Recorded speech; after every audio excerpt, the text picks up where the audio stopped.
Let's make some delicious sausage pizza stuffed bread. Absolutely fantastic, super simple to make. Tons of cheese on it. Just check out that cheese squeeze right there, super juicy. All right, let's get started. I got some telera. This is like Mexican bread. Just cut it right in half, just like that. And you're gonna just take out the inside. You're gonna make pretty much like a little pocket inside of it, or kind of a bowl, I guess. So just pinch out all the inside, just like so. You know, set it aside. If you want to eat it up, it's up to you. So from here, we're gonna go ahead and add some mozzarella cheese right in the middle.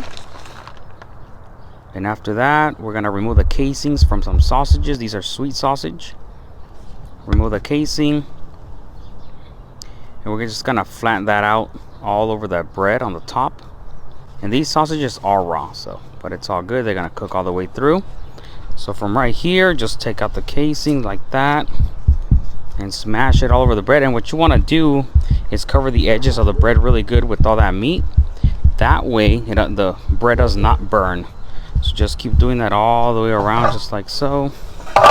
Really good. I'm using the Nomad grills on this cook. Let's get that charcoal nice and hot. First, we're gonna give it a really good sear over the charcoal, just like that.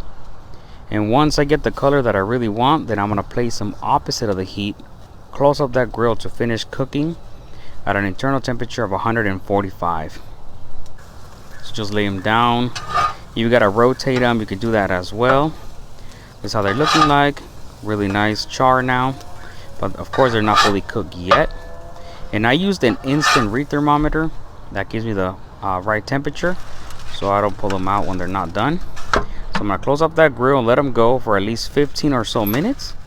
And you do want to check on them. That's how they're looking like now. They're at 145. From here, I'm gonna lay down some marinara sauce over the top, and then we're gonna lay down more mozzarella cheese. Then after that, we're gonna follow it with some pepperoni. You want to close up that grill and just let that cheese melt. That way everything's nice and melted in. Pile it on. You know, you can add as little or as much cheese as you want, and then followed by your pepperonis. But this came out absolutely fantastic. Go ahead and give it a go.